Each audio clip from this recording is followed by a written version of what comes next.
నమస్తే. మన ఆంధ్ర తెలంగాణ మా 24 న్యూస్‌కి స్వాగతం. నా పేరు దేవి. నేటి వార్తలు.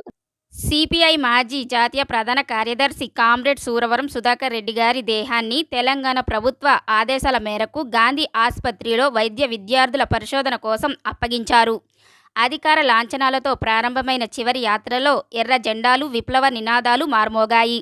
మీ మరణం వృధా కాదు, విప్లవ పోరాటానికి ప్రేరణ అని పార్టీ శ్రేణులు జోహార్లు ఘోషించాయి. 1960లో కర్నూలులో ఏఐఎస్ఎఫ్ఐ కార్యదర్శిగా మొదలైన సుధాకర్ రెడ్డి గారి ప్రయాణం రాజధానిలో సిపిఐ జాతీయ ప్రధాన కార్యదర్శి హోదా వరకు కొనసాగింది.